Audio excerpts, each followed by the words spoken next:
떠나는 게 용기일까요? 아니면 남는 게 용기일까요? 사람들은 늘 떠난 사람을 기억합니다.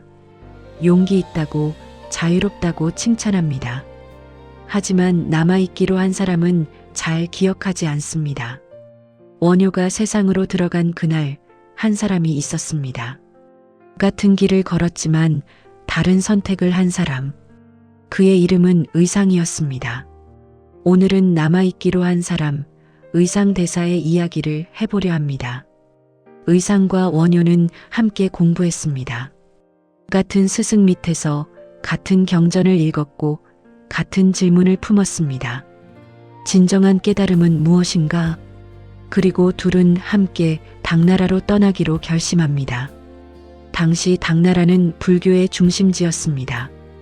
거기서 배우고 돌아오면 신라 최고의 승려가 될 수 있었죠. 두 사람은 함께 길을 나섭니다. 같은 꿈을 안고 같은 방향을 향해. 하지만 운명은 그들을 다른 길로 이끌었습니다. 유학길 첫날 밤, 비를 피해 들어간 동굴에서 원효는 해골물을 마십니다. 그리고 깨닫습니다. 일체유심조, 모든 것은 마음이 만든 것이다. 원효는 의상에게 말합니다. 나는 더 이상 당나라에 갈 필요가 없네. 진리는 밖이 아니라 안에 있었네. 의상은 그 말을 듣고 멈춰섭니다.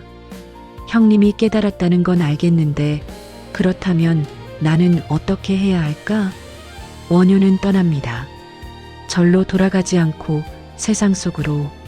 하지만 의상은 다른 선택을 합니다. 그는 혼자 당나라로 향합니다.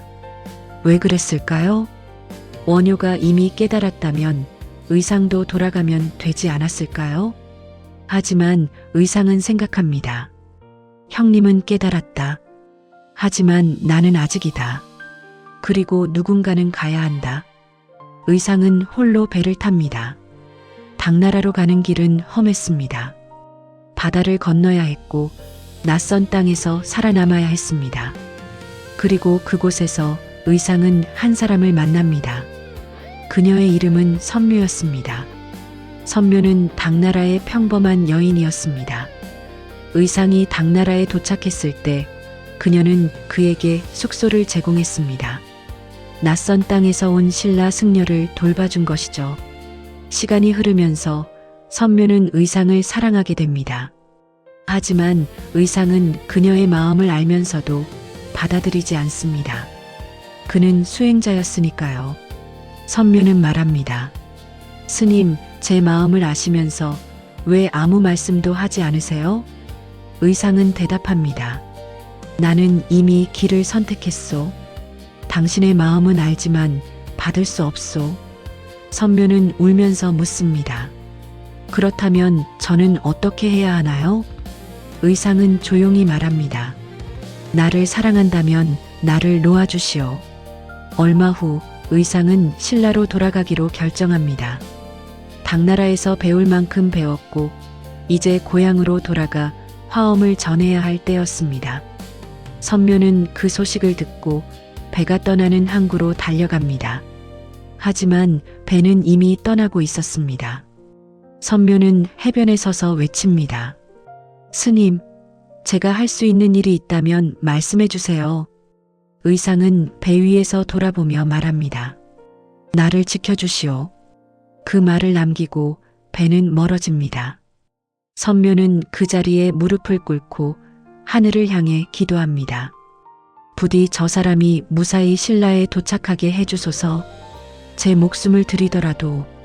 그리고 전설은 말합니다. 선묘는 용이 되어 의상의 배를 지켰다고. 폭풍우가 몰아쳤을 때 거대한 용이 나타나 배를 감싸 안았다고.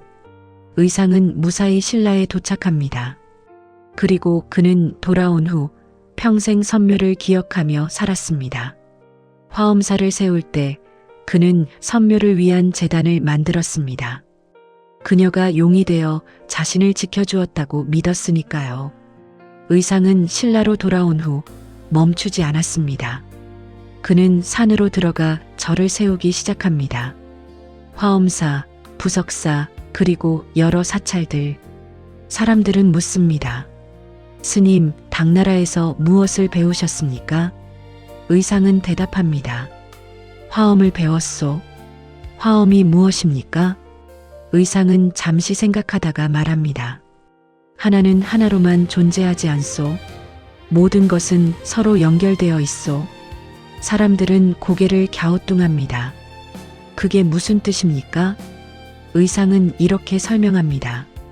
당신이 지금 여기 있을 수 있는 건 수많은 인연 때문이요. 부모님이 있었고, 스승이 있었고, 땅이 있었고, 하늘이 있었소. 혼자서는 아무것도 할 수 없소. 우리는 모두 연결되어 있소. 화엄사상? 의상이 전한 이 가르침은 단순해 보이지만 깊었습니다. 나 혼자 깨닫는 것보다 함께 버티는 구조가 필요하다. 의상은 그렇게 믿었습니다. 그래서 그는 절을 세웠습니다. 혼자 산에서 수행하는 대신 사람들이 모일 수 있는 공간을 만들었습니다. 깨달음은 혼자 얻는 게 아니다. 함께 걷는 것이다. 사람들은 또 묻습니다. 그렇다면 원효 스님은 왜 떠나셨습니까? 스님은 왜 남으셨습니까? 의상은 미소 지으며 대답합니다. 형님은 세상으로 가야 했고 나는 이 자리에 남아야 했소. 누군가는 흐트러진 마음을 안고 세상으로 가야 했고 누군가는 흐트러진 세상을 붙들 자리에 남아야 했소.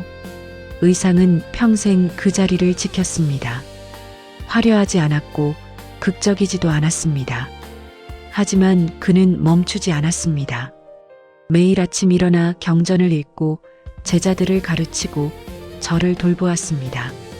그리고 밤이 되면 선묘를 떠올렸습니다. 자신을 사랑했지만 놓아준 사람, 용이 되어 자신을 지켜준 사람. 우리는 늘 이렇게 생각합니다. 떠나는 게 용기다. 변화하는 게 용기다. 새로운 길을 가는 게 용기다. 하지만 의상은 말합니다. 남는 것도 용기라고.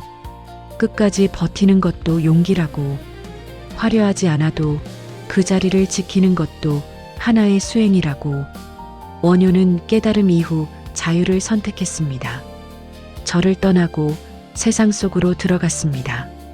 의상은 깨달음 이후 책임을 선택했습니다. 절을 세우고 사람들을 모으고 끝까지 그 자리를 지켰습니다. 어느 것이 옳을까요? 의상은 대답하지 않습니다. 다만 이렇게 말할 뿐입니다. 누군가는 떠나야 하고 누군가는 남아야 하오. 둘 다 필요한 일이오. 의상대사는 평생 조용히 살았습니다. 원효처럼 화려하지도 않았고 세상의 주목을 받지도 않았습니다. 하지만 그가 세운 절은 1000년이 넘도록 남아 있습니다. 그가 전한 화엄 사상은 지금도 사람들에게 전해지고 있습니다. 어쩌면 우리에게 필요한 건 떠나는 용기만이 아닐지도 모릅니다. 남는 용기도 필요합니다. 끝까지 버티는 용기도 필요합니다. 화려하지 않아도 그 자리를 지키는 용기도 필요합니다. 원효가 떠난 그 길에서 의상은 남아 있었습니다. 그리고 그렇게 두 사람 모두 부처의 가르침을 전했습니다. 다만 방법이 달랐을 뿐입니다. 당신은 어떤 선택을 하시겠습니까? 떠날 것인가, 남을 것인가? 의상은 말하지 않습니다. 다만 그 자리에 앉아 끝까지 버텼을 뿐입니다.